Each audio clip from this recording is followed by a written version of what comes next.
Whoa, Batman, are you telling me the whole reason you beat this man half to death is because he stuck his fingers in your mouth when you were 7? Gordon, I'm just lucky that's the only thing he put in my mouth.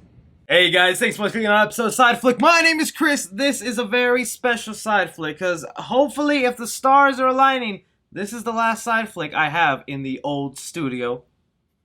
So many memories made here. Hopefully by the next time I film a Side Flick next week, you will see the brand new studio. You will see what I've cooked up and hopefully you like it. And if not, ni modo way. But since we still got this green screen behind us for now, let's go ahead and pick the suggestion of the day. And we have it here from Greg Ashton, who says, your next green screen should be you and Joker on the Maury Franklin show. Oh, I've always wanted to be on a talk show.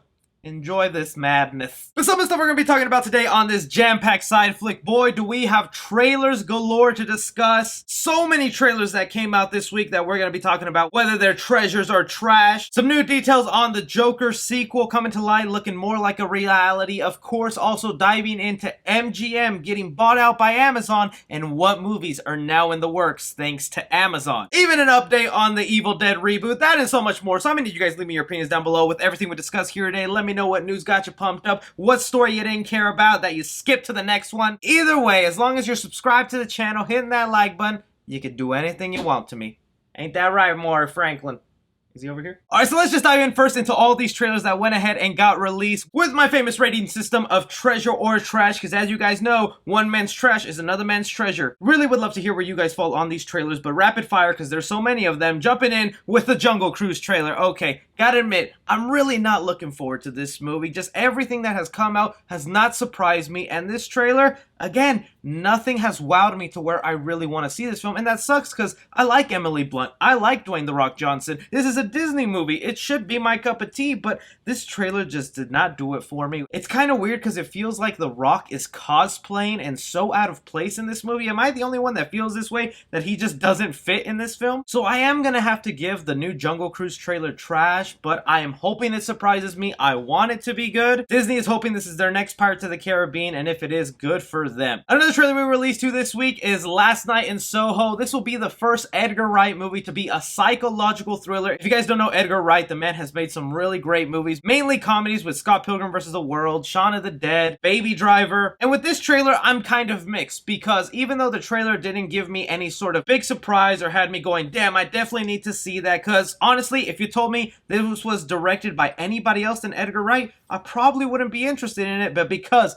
I know this is Edgar Wright, I'm going to be all up for it. The premise sounds crazy enough. I mean, a woman finds herself able to travel back in time and inhabit the body of one of her idols, but then real mysterious, mischievous stuff goes on, murder, mayhem. So I'm going to give it a slight treasure because it is still a beautiful trailer. The next trailer that got released right here was The Tomorrow War. This is the new Chris Pratt movie that was actually on my most anticipated list. I was really looking forward to this film going to theaters, but it got bought by Amazon Prime, so that means we're going to be getting it straight to streaming. And with this trailer, you know what? It looks like such a fun, perfect streaming movie. Just this action-packed film with the amazing premise of there's a war in the future with aliens. They travel back in time to recruit soldiers that have to fight in this future war. I am kind of 50-50 on it though, because even though the trailer did look fun, I can't really tell if this is going to be a good movie or end up being a little bit of a generic action movie with a cool premise. Nonetheless, Chris Pratt is seeming to have a lot of fun here with his charismatic character. I'm going to give it a treasure because I think it looks like a lot of fun. The next trailer that we got is for the new M. Night Shyamalan movie entitled Old. And I gotta say, completely blown away by this trailer. I know some people are saying this premise is cheesy or looks kind of dumb, but I like M. Night Shyamalan, and when he pulls off a twist, man, does he do it. With this trailer, it's a family going on vacation to the beach when they come to find out that the beach is actually making them age at a rapid rate to where they could end up dying by the end of the day. I mean, there was even one scene of a woman who's pregnant and the baby inside her is just growing larger and larger. That's eventually gonna have to burst. I think this looks really trippy, psychological. I can't imagine what the twist will be at the end of this film, but I'm gonna give it a definite treasure because it intrigued me and I want to see this go down. And the final trailer before we move on to all the other news today, we have Escape Room 2 titled Escape Room Tournament of Champions. This is now my new guilty pleasure franchise right here, because wow, this trailer really lets me know that they put in some real money into this film. Like, it looks expensive when this was originally built to be kind of a meh movie that I ended up really liking. So obviously with that title, all the winners of past escape rooms are now put together into a new, bigger, deadlier escape room. And man, I am on the edge, because while this trailer excited me and really made me look forward to the movie, man, did it spoil the entire film. Like, if you're someone out there who has not watched the Escape Room 2 trailer, but you want to see the sequel to this movie,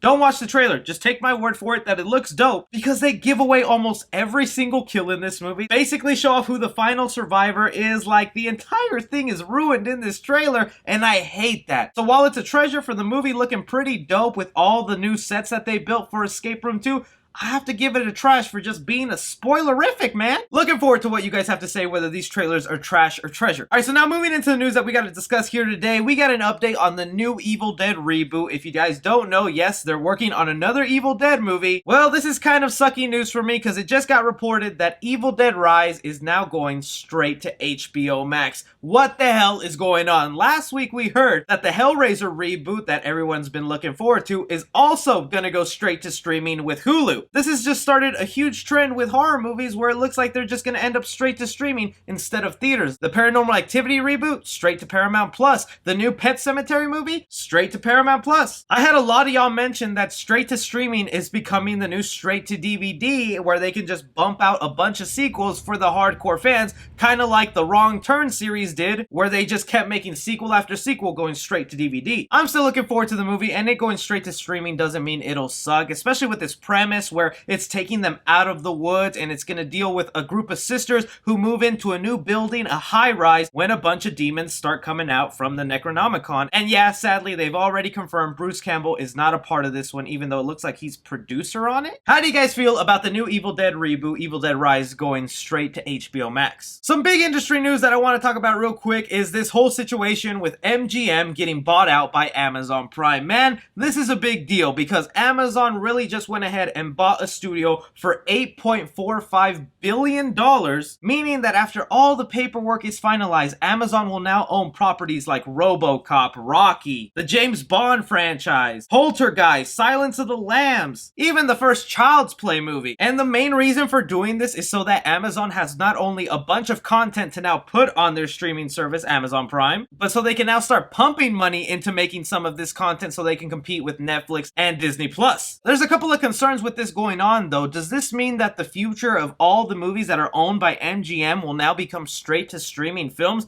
to benefit that platform? Not necessarily, because Amazon Prime has been one of the studios where they make movies and they do release them into theaters and then on their streaming service. They do believe in the theater model, and I think they know that's where you get a lot of money. So I don't think anyone needs to be scared that all these future properties like James Bond or RoboCop or Rocky will now end up only on streaming. But to me, as a fan, the thing that this kind of pumps me up about is I think we're finally getting that Killer Clowns reboot, and I don't care if it's straight to streaming on Amazon Prime. You guys don't know, but the creators and the people behind Killer Clowns from Outer Space have been hard at work with a reboot. At one point, it was supposed to come out on the Sci-Fi Channel, but it was recently revealed that the Sci-Fi Channel only wanted to give it a budget of $2 million, which in Hollywood, that's literally pennies, and the movie would have looked like garbage, which is why they decided to not take that deal and just wait. And now Amazon has it. I can see it living hard and strong on Amazon Prime. We won't really be getting a lot of announcements to which movies are going to get the reboot treatment or which ones are going to go ahead and get flipped around, but I could say by next year we're going to get a lot of amazing surprises on what will actually happen. I mean, I know there was a RoboCop reboot that was supposed to happen. That got silent because of the pandemic. I think now we could definitely see Amazon making that sure it goes forward. Out of all these properties MGM owns, which ones do you want to see reboots, and what do you think of Amazon trying to be a real competitor to Netflix and Disney? Something I've been hesitant but also looking forward to at the same time is the Uncharted franchise with Tom Holland. For some of you who don't know, yes, Tom Holland is starring as Nathan Drake in a live-action Uncharted movie. We've gotten a couple of first looks already, but now we just got the first 2 seconds of footage online. Sony went ahead and released a little promotional clip on their YouTube channel about the future of their company and how they're growing, and within that clip, they had had 2 seconds of Uncharted footage, and man, did the internet go crazy. One main reason is because why is Mark Wahlberg, Sully's character, not having his mustache? We saw the leaked photo where he has the mustache on, but it looks like for the entire movie he'll go mustacheless until the last 5 minutes, like if it was a superhero finally putting on his signature costume. I'm curious to see if this turns out good, but throwing it off to you guys,